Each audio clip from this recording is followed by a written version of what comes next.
transformation, as I say, it's an appropriate growth strategy. It's about building efficiency and effectiveness, and it's organisation-wide.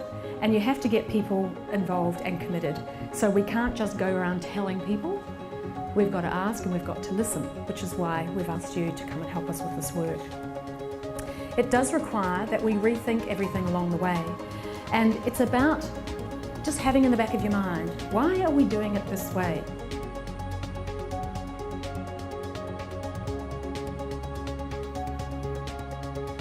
Growth through transformation is a very appropriate strategy. You can see the first one here is organic growth. Then we have acquisitions, growth through acquisitions, M&A, which is a very fast track to moving into a new market. But growth through transformation is one of those things that people do, organisations do, probably every 5 to 10 years. They start to think about all the external growth that's been going on. Then they go, hang on a minute, we need to do some stuff inside. We need to increase our efficiency and effectiveness because we've been so focused on growing externally through acquisitions that it's now time to see if we can increase our efficiency and bring our people closer together.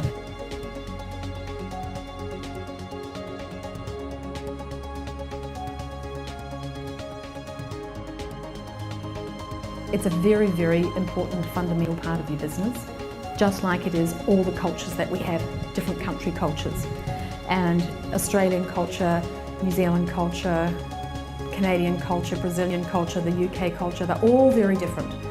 And they all have these different layers, and companies work the same way as country cultures. So as you look at this company stuff, just thinking about your own culture and the different cultures in this room, and you'll start to get an appreciation for how they differ. So we have to get as many people as possible comfortable with this notion of, letting go of the fears of doing things the way we do it and advancing into a new world where we do things differently. So that's why I said before, the culture team, it's really important that we get that working really quickly and really effectively so that we can then transport all those new cultures and values across all the teams.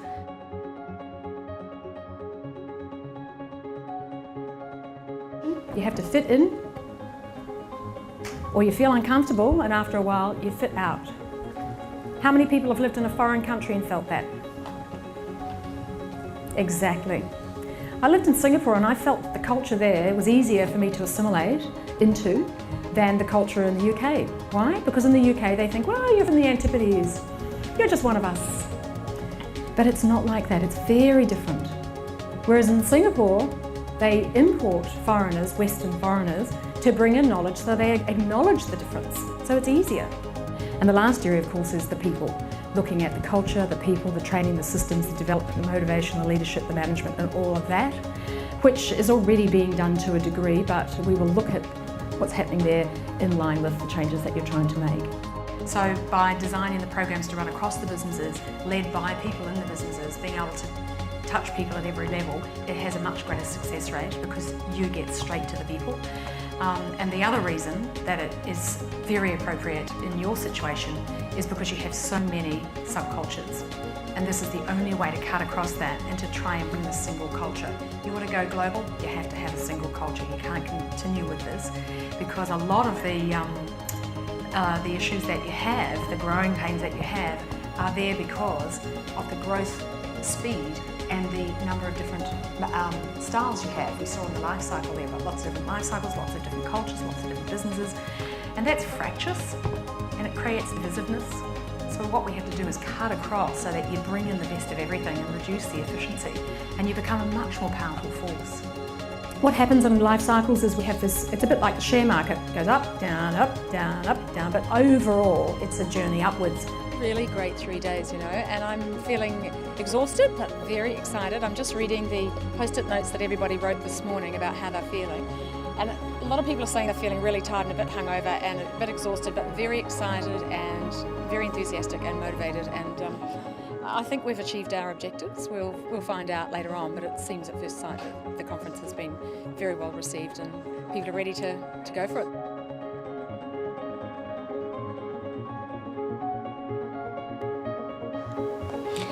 Stepping Up, lead culture change for diversity and growth in the Asian century. Inside this volume are the voices of 100 leaders from across Australia and Asia, and we're talking about growth, about productivity, about our opportunities in Asia, and about cultural diversity and gender equality. Those are a lot of topics, but when you look at them together as an economy, you can see how they're all linked. It puts a stake in the ground. The issues that we've identified through the research which are presented here provide an opportunity for us to get clarity around the understanding of those issues, to understand how to move forward on them and how to take some of these ideas into your organisations so that you can advance the culture of your organisations to improve your productivity and growth.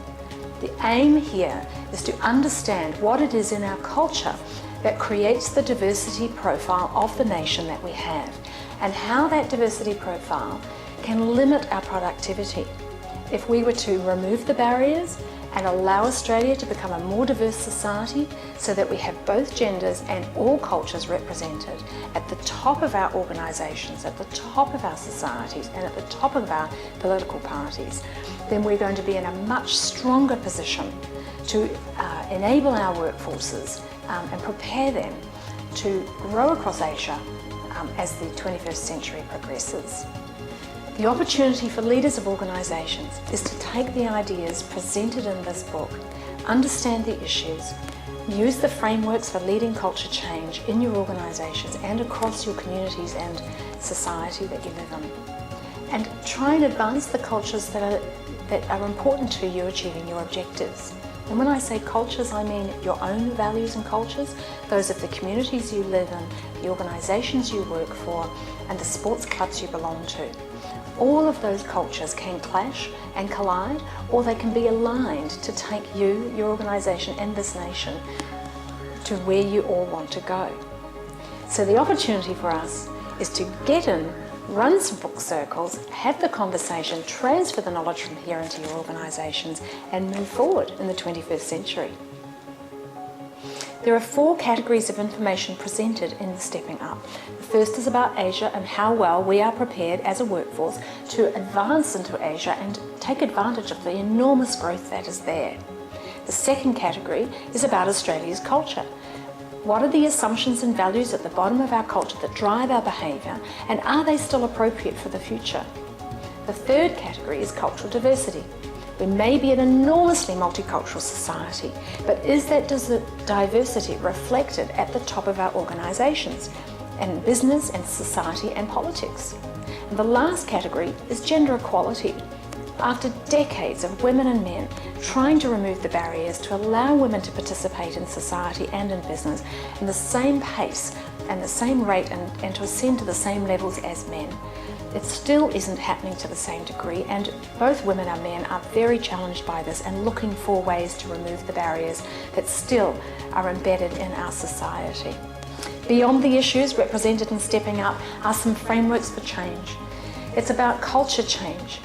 The cultures of our society and our business and our government and our sports clubs, they're all interrelated, because people walk out of one culture in a sports club and they go to work the next day and take those values into that organisation. I call this the culture circuit, and one culture and the values of one culture and the behaviours in one of those cultures impacts on the other. Stepping Up provides a great opportunity for you and your people to think about the issues that could be holding you back. It looks at Asia, the opportunity for growth, it looks at the productivity of the nation, it looks at the diversity of our organisation, it questions our cultural values, and when you put all those together in the melting pot, you come out with opportunity. Opportunity to resolve some issues, opportunity to move your cultures forward, and opportunity to grow your organisations.